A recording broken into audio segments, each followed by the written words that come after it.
Mount Hagen General Hospital maintains best functioning reputation. US government allocates $17 trillion for Pacific Islands. And Besta FC and Hekari on winning streak in the Telikom National Soccer League.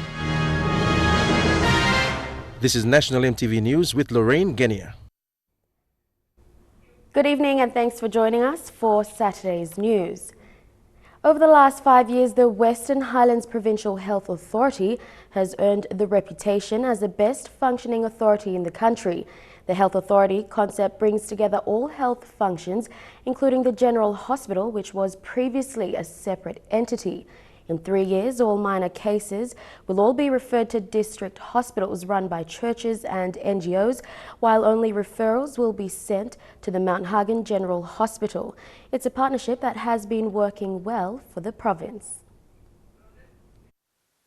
The Western Highlands is a rapidly growing province. Over 10 years, it has received unprecedented amounts of funding into its transport sector.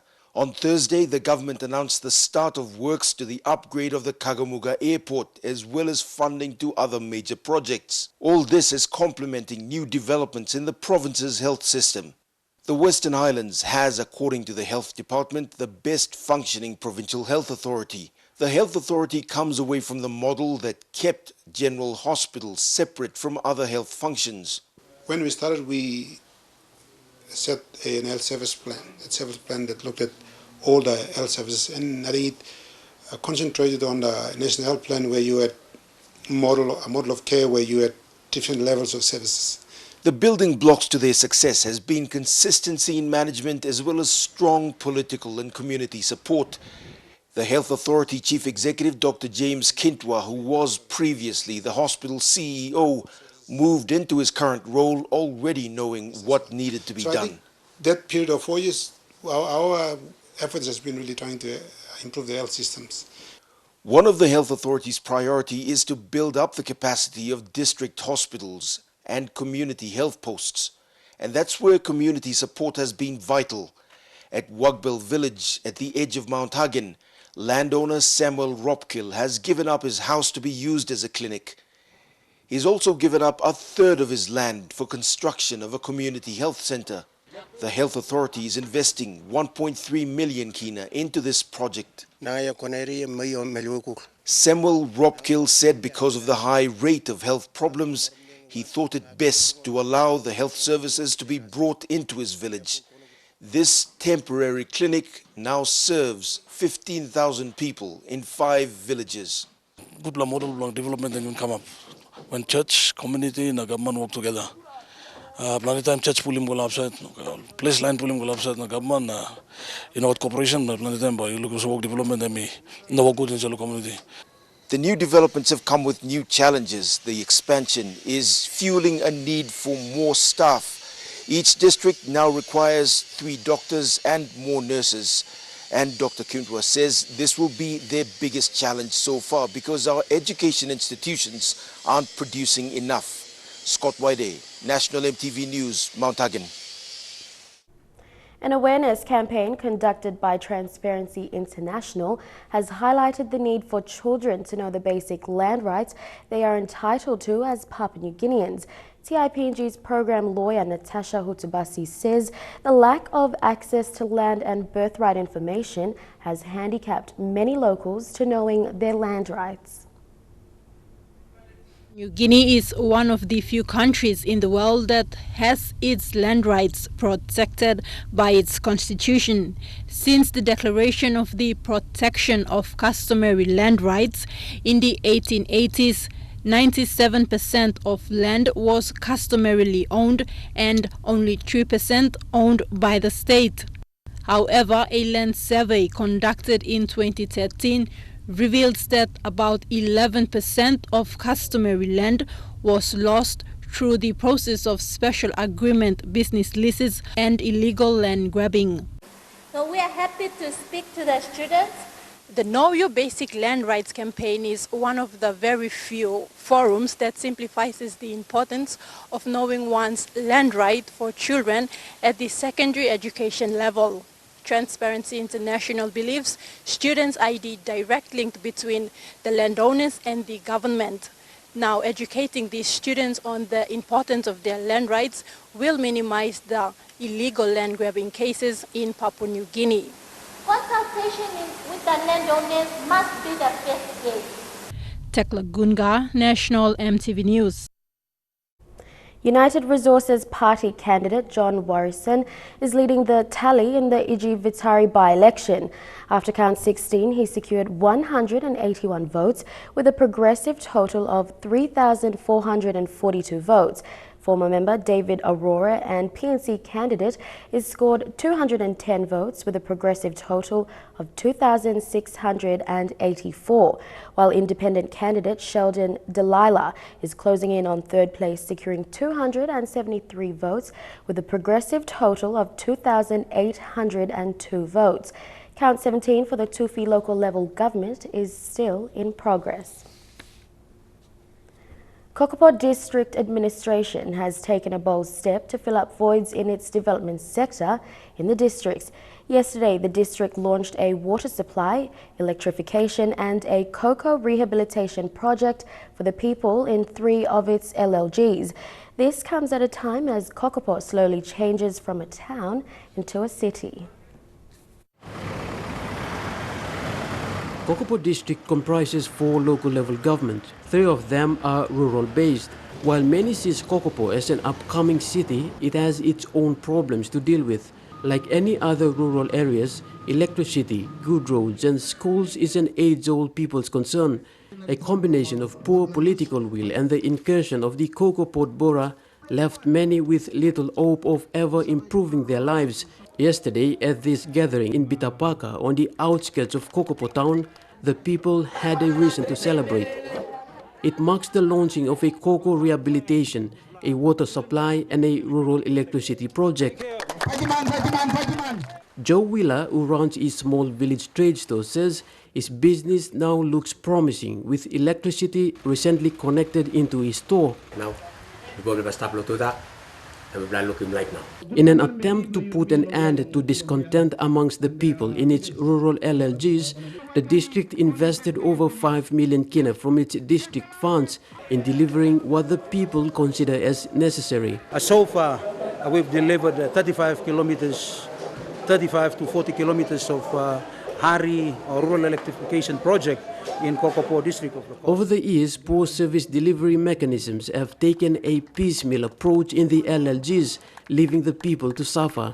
The East Nubitan Governor, Eramento Baining Jr. and the regional member, Leo Dion, who officiated at the launching yesterday, say while Kokopo town slowly grows into a city, they want the people to change their lives and grow with it. Edwin Fidelis, National EMTV News, Kokopo. Ahead in the news, U.S. Ambassador to Papua New Guinea says U.S. government committed to helping Pacific Island countries deal with climate change. Stay with us.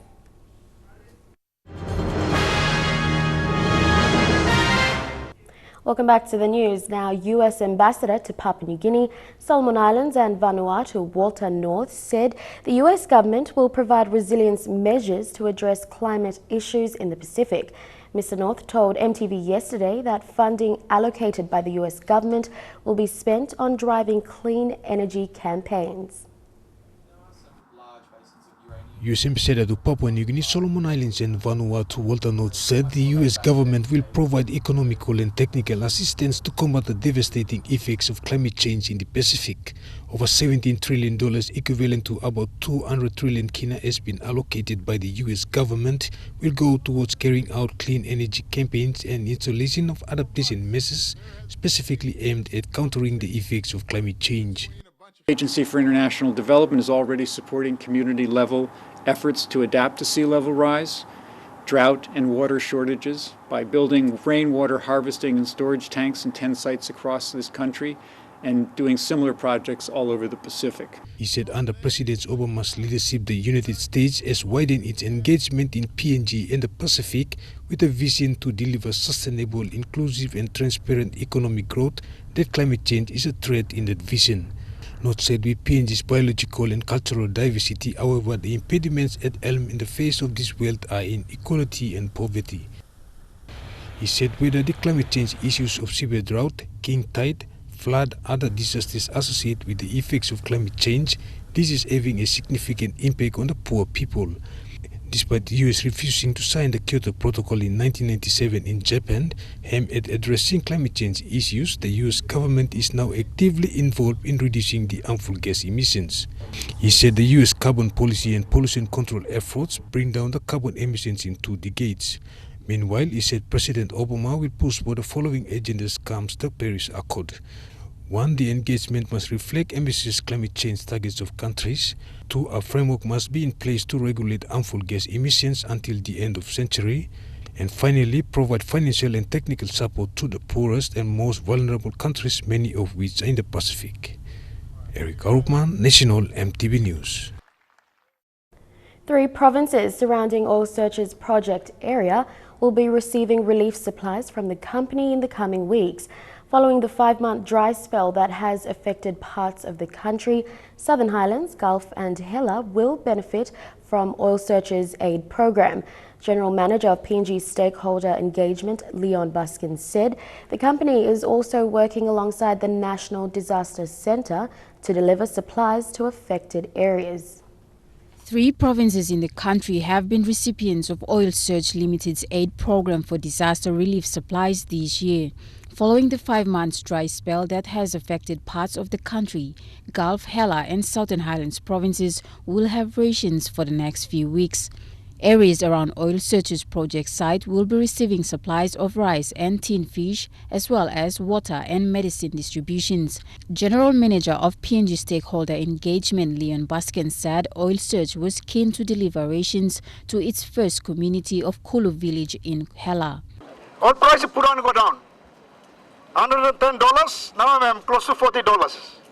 But still company, you got the challenge, but still company looks away, come now, you people. Over 5 months ago, people at Hela's Kulu area experienced food shortages after the dry spell dried up their cacao gardens. This week, they, along with more than 20,000 people in communities in the Gulf, Southern Highlands and other Hela areas, will be benefiting from this relief initiative by Oil Search.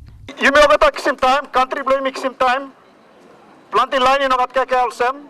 So Kakao me play lucky you play look at him good, they play Serima, way blame me, lo Serim Kakai. Colin Barilai, National EMTV News. Coming up in Trukai Sports, NSL highlights and boxing. Stay tuned.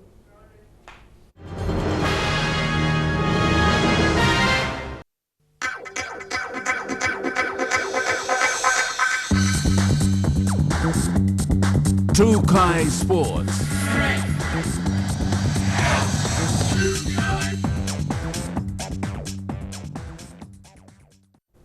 Welcome to Trukai Sports. Now, Besta FC dominated Gorkha Gosia in the first match of the Telikom National Soccer League Northern Confederation Challenge at Lay's Sir Ignatius Kilaga Stadium. Besta FC led the visitors 3-0 after first half in today's first match. Bethany Harriman has the first half's highlights. In the opening minutes of the game, both teams looked evenly matched, but the men in red began to edge in front of the green in attack. In the first several minutes, a goal from left wing Enes Guatep opened the scoring for Besta FC. The young team rallied behind good ball possession and precision plays in the midfield to score 2 more goals in the first half. Besta FC's Myro Morty scored from an Enes Guateb cross-in from the left wing. Later, the red and gold striker Jason Farlock added 1 more before the break to make it 3-0 ahead of Goroka Gosia. He scored from a wonderful pass from Enes Guateb again from the left wing. Farlock was on the receiving end of the match's first yellow card. Day-based Besta FC led by 3-0 in the first half. Gosia fans looked on in disbelief as the Goroka boys looked to lose 1 more match away from home. Bethany Harriman, National EMTV Sports, Lay. At full-time, Besta FC had comfortably beat Gorkha 4-1. Gorkha FC scored in the second half of the game through Andrew Joe to bring them back in the game. But Besta's Stephen Illa scored a goal, bringing the score to 4-1 at full time. Goroka Goshia loses its second match, while Besta FC tallies a second win. And still on football, in the Southern Conference favourites, Hekari had to fight hard against a physical PKA Rapatona to secure a 4-0 win this afternoon in the Telikom Soccer League. Striker Koryak Upaiga would score 2 goals in a man-of-the-match performance. Jeremy Moggy with this report. Handful of controversial decisions in the first half in a brutal encounter between PKA Rapatona and Hekari United. Barry Mansala with an early threatening header as Hekari looked to dominate in this round 2 NSL match. Hekari placing immediate pressure on Rapatona with 2 corners in the first 10 minutes. Petisen Elijah's first contribution, a foul on Daniel Joe. Clement Willis with a cheeky chip as Rapatona used that left flank attack that was so effective in last week's match against Erema FC. Michael Foster went directly with the wall of black and white, unable to shield it, Ishmael Pole having to dive early on. And when Michael Foster dispossessed David Muta with Pole acrobatically saving, Rapatona showed they were clearly unfazed by Hekari's championship tag. The deep defensive line, however, allowed Hekari to dominate the attack in third. Mansale missing a sitter from point-blank range when Papala Owele laid him on. 18 minutes from halftime and Leo Mola scored easily to see Hekari take a 1-0 lead into halftime. The brutality would continue in the second half,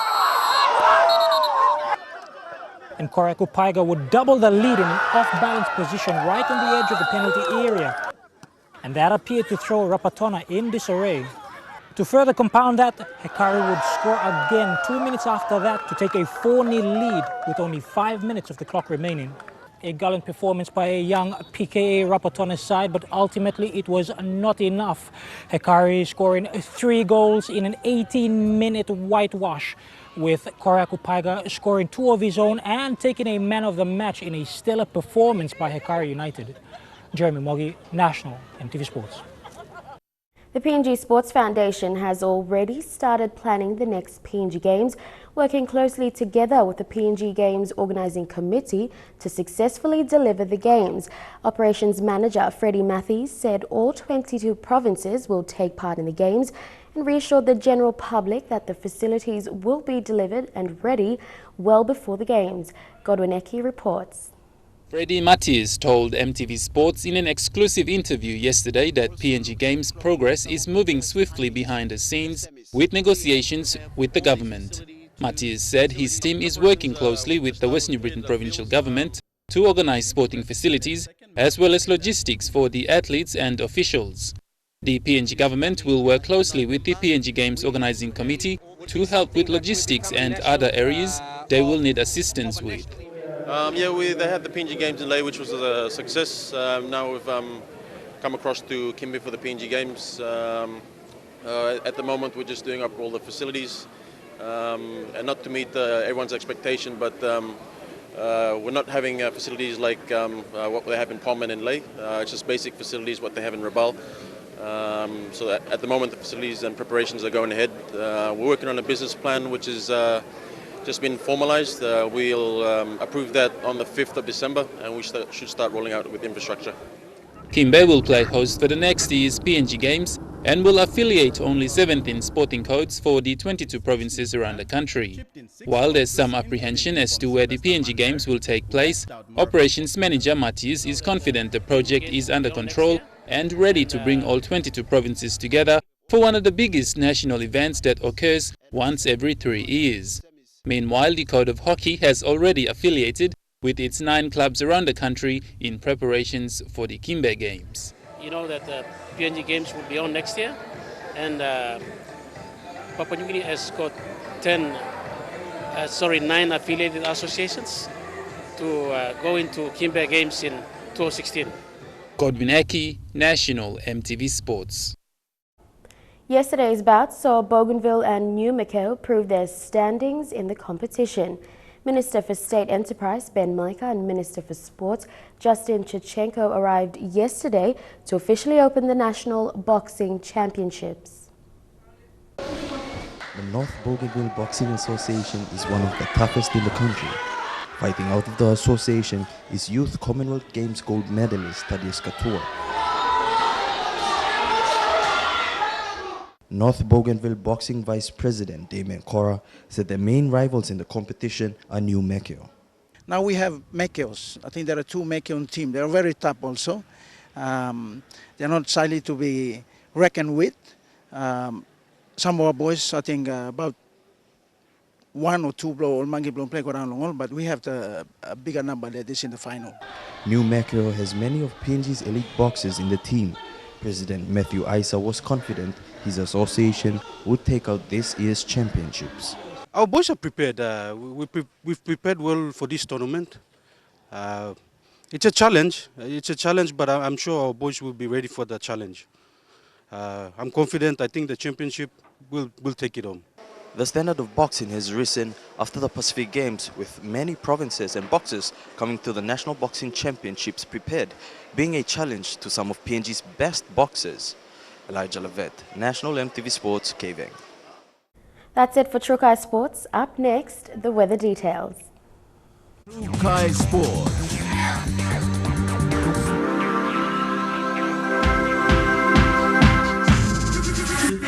Trukai Sports.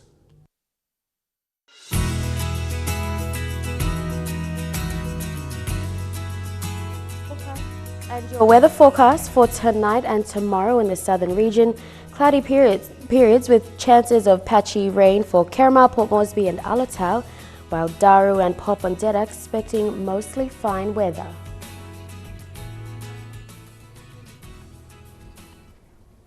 That's the way it is this Saturday, the 28th of November 2015. On behalf of the entire news team, good night.